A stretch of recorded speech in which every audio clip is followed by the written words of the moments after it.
Apa yang kamu lakukan benar.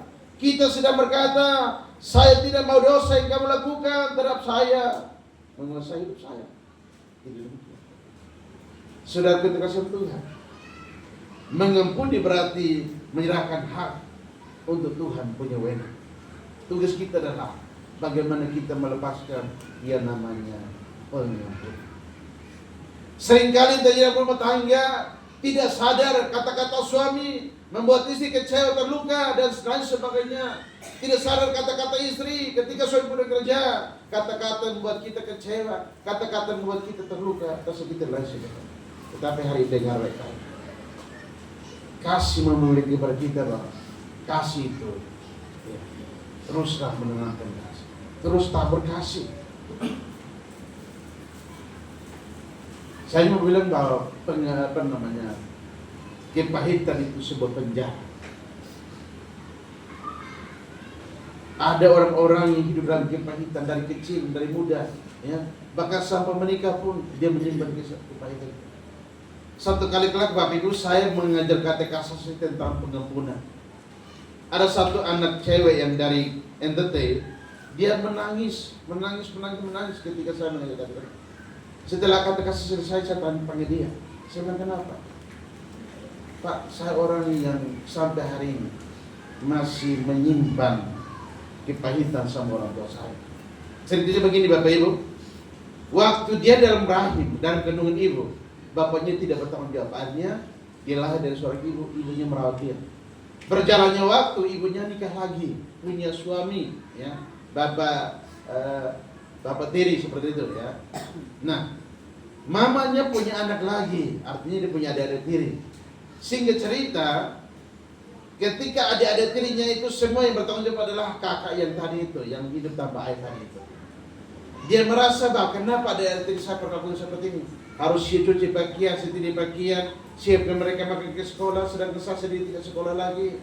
Ya. Ketika dia mengadu kepada bapak tirinya lebih membela kepada anak-anaknya. Ketika dia mengadu kepada mama kandungnya, mamanya lebih membela kepada adik tirinya. Akhirnya dia menjadi kepahitan. Dia sudah kepahitan sama orang tua karena bapak kandungnya, dia kepahitan lagi sama mama kandungnya. Ya. Singkat cerita, di rumah pendeta saya dari tempat saya menuju Kupang menuju Bali. Dan hari ini saya mau supaya saya melepaskan. Saudara kekasihan Tuhan, banyak di antara kita tidak sadar, ya, masih menyimpan yang namanya kepahitan. Ya.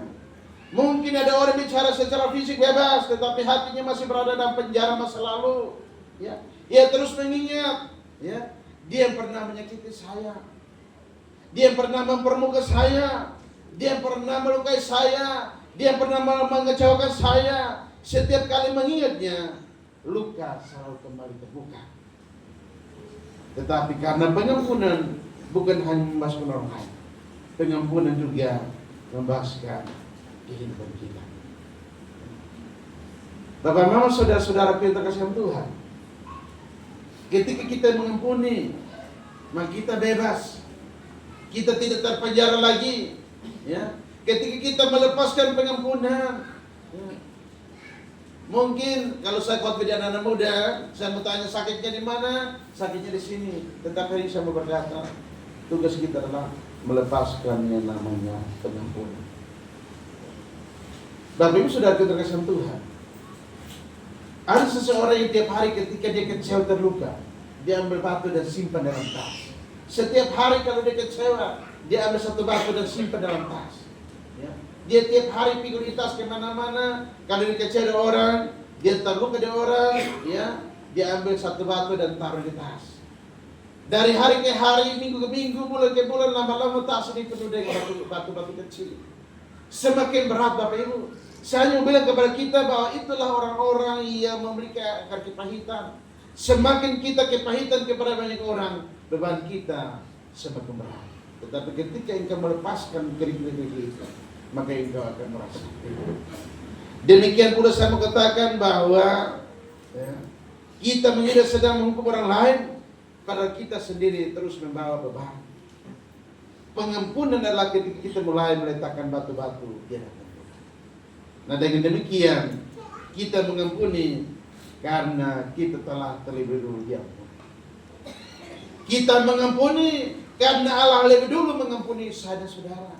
Kita tidak memandang latar belakang dia, tetapi hari ini kita belajar. Kita mengampuni sebab Allah lebih dulu mengampuni kita. Dalam kitab Efesus pasal 4 ayat 32 berkata demikian. Efesus pasal 4 ayat 32. Ya.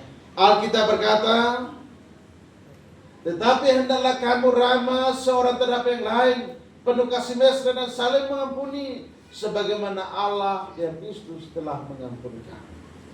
Mari kita, Bapak, Mama, Saudara-saudara, kalau hari ini ya, kita terluka karena tingkah laku seorang istri, tingkah laku seorang suami, kata-kata seorang suami, kata-kata seorang istri, mari kita belajar untuk melepaskan yang namanya pengampunan.